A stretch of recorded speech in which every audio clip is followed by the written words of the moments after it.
It's been almost a year and a half since I first did the initial part of that video from Justin Dennis, or Riley Dennis as she-dude is now calling himself, or herself, or zerself, or whatever shit term he's made up in order to make himself feel special. I kept meaning to get back to it, but there was always something else that came up, blah blah blah. But I'm no use to you guys if I just flake out in the middle of shit like this. So I'm back, I'm medicated, and I'm ready to tackle the next section. I do want to point out though, that as of the end of this video, I've done about an hour-long response to him, and only covered about 3.5 minutes of his 7-minute video. Think about that. That's how much pure concentrated fail he pours into his work. It's actually pretty fucking remarkable. With that said, let's do this. Ways. Second is the patriarchy, the big scary word that's always associated with feminism. Like the Jewish Zionist conspiracy, the big scary term that's always associated with white supremacists. Patriarchy, in its simplest form, is a social system where men hold the most power. A social system? You think men hold the most power socially? Nigga, please. Guess that must be why men have to stand at attention when a lady enters the room, or give up their seat to a lady, or serve her first, or alter their speech so as not to offend her sensibilities, because, as we all know, there is no greater symbol of power than complete deference to your supposed inferiors. Sorry, where was I? Oh yeah. In our society, that's obvious in a bunch of different ways. A majority of elected officials being men, all of the presidents ever being men, and most major CEOs being men, etc. In simplest terms, the Jewish Zionist conspiracy is the idea of a social system that is secretly controlled by a Jewish hierarchy. This is obvious in a number of different ways.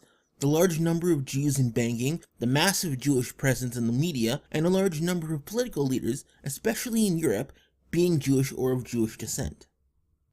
Okay, you get the point. He's essentially just exchanging race for sex in the typical white supremacist rhetoric. I mean, it's literally the same shit, just in a different heap. The Jews control the media. Why? Because there are a lot of Jews in the media in high-up positions. Boo! That's racist! Men control the government. Why? Because there are a lot of men in positions of power. Yeah! Preach it, sister! Did it ever cross your syphilitic mind that the largest voting bloc happens to be women? I think I see a flaw in your reasoning here, Cheryl. See, there's a reason we call them civil servants, and a reason why a democracy is of the people, by the people, and for the people. It's because the majority of the people rules the government and dictates policy. The government exists to serve the populace, and if that populace is mostly one gender, then the government must necessarily serve the interests of that one gender. At least if they want to remain the government. Maybe that's why every politician tries to court the women's vote to win, and you couldn't meanwhile win a rigged election if you championed men's causes. Did you ever notice which gender gets the large bulk of the government's attention towards having their issues addressed? Hint, it's the gender that has thousands of battered shelters, not the one that doesn't have a single shelter. Take a good long look at who that power is being used to serve.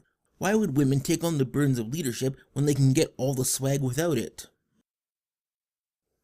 So, women are the largest voting bloc, women are the group most courted for favor by those in power, women have the largest bulk of society's social resources devoted to them.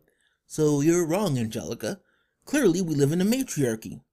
See, I can do this too, and the sad thing is that as half-assed as that was, it's still a far better improvable claim than yours. So here's another thought that might just blow your mind, Beatrice. Maybe the reason there aren't a lot of women in positions of government is because there are not a lot of women willing to be servants. Did you note that when we were going over what people consider to be the gender role of a man, over and over again, the idea of masculinity was attached to how one serves and aids others, to how one serves your community, your country, your family, your children, your wife. That's why manhood is tied to military service, or serving one's country. See, even if we accept your premise here that men are the ones who run the country and have all the power, they are still men. And we know from these gender roles that you people so love to talk about, that men are taught and conditioned socially to care for and serve women. In fact, our whole moral fabric is interwoven with the concept. It's something all boys are taught at a young age. So if men have all the power, but are simultaneously taught that their job is to serve women's needs, who really has all of the power? Again, only in the festering wound of a mind that is that of a feminist would you look at countries like the USA and Canada, both of which are run by feminist politicians, both countries being ones that have almost no social services for men and yet hundreds, perhaps thousands for women, that goes nuts over rape or abuse of women but cares not a damn about rape or abuse of men, to the point where it often isn't even recognized in law, and say that such a society is run by men who only care about men and their interest. Because that's why we're constantly sending women off to war to die to defend their husbands at home. Oh wait. Fucking feminists. Etc. When feminists talk about dismantling the patriarchy or destroying the patriarchy, we aren't talking about destroying men, we're talking about achieving equality through justice. Translation. When we talk about dismantling buzzword, we mean achieving buzzword through buzzword. Trina, what exactly does achieving equality through justice actually mean? You don't really know that, do you? Because it's nonsense, and if you don't even know what that means, how can you say that it isn't hurting men? Maybe you could answer this when you actually go back to the topic of your video and try to explain how feminist ideas are not actually man-hating.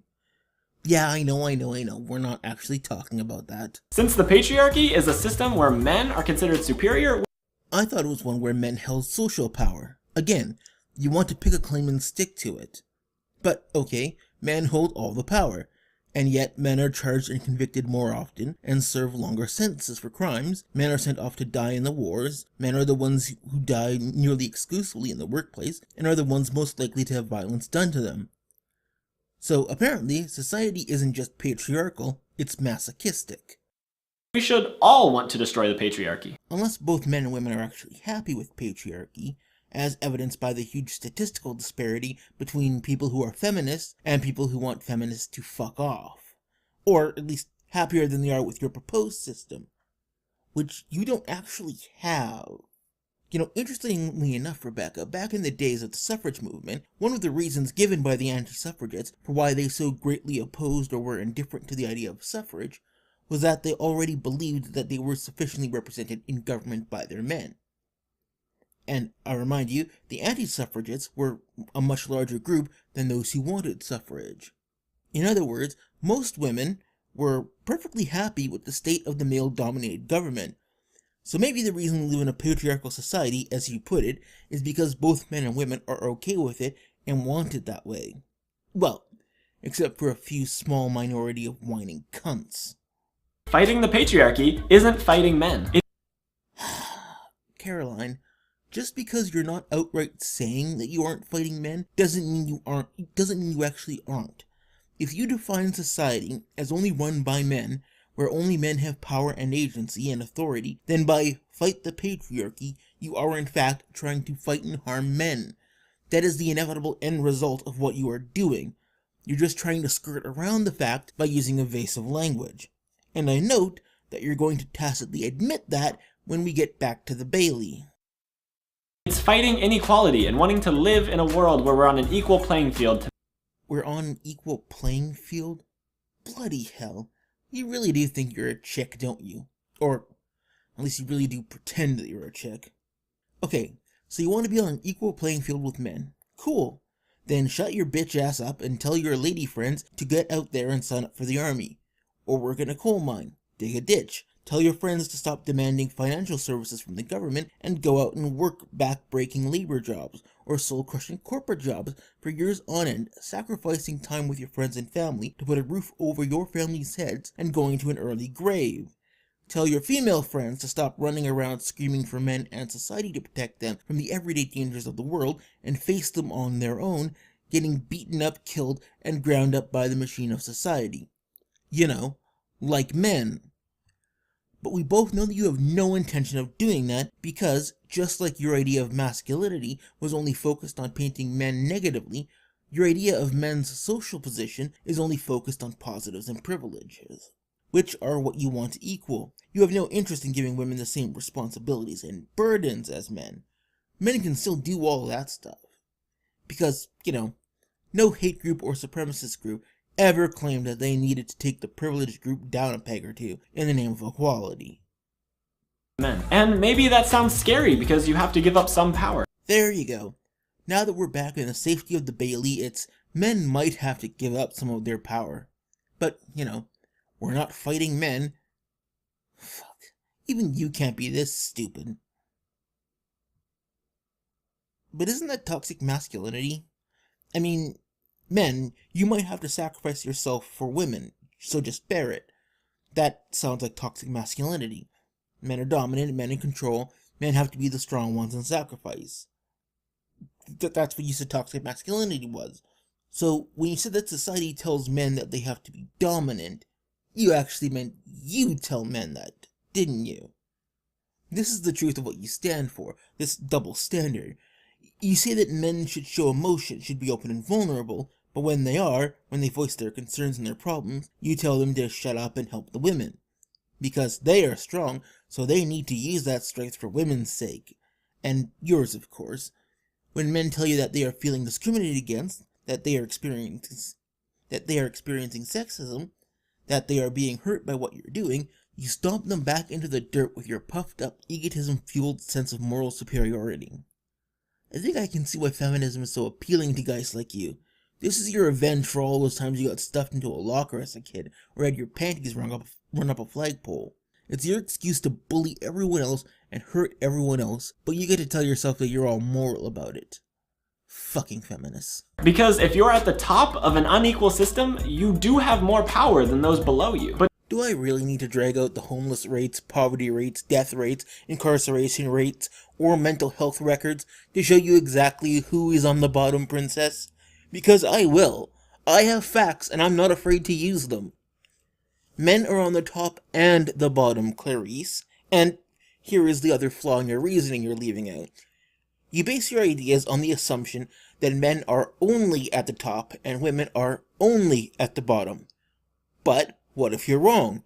Because if you were wrong and you would still be trying to take power away from men and give it to women, then you might actually just be hurting men and making them the disadvantaged group, or the more disadvantaged group, as opposed to helping women.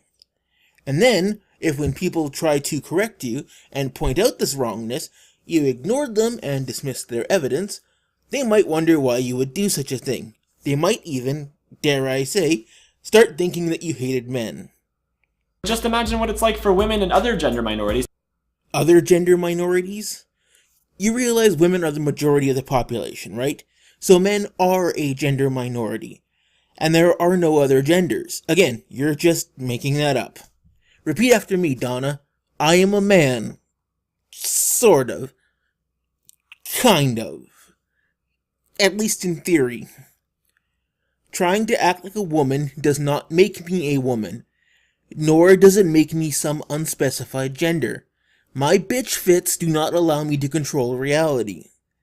Now repeat this over and over again until you understand. To live in this world every day without that. I don't care about the lives of fictional people in your head, Justin. I have enough problems dealing with the fictional people in my own head. Especially the little midget who sits on my shoulders all day and whispers show tunes into my ear. I mean, you think you have it bad. I have a show tune singing midget on my shoulder. Well, that's the end of this section.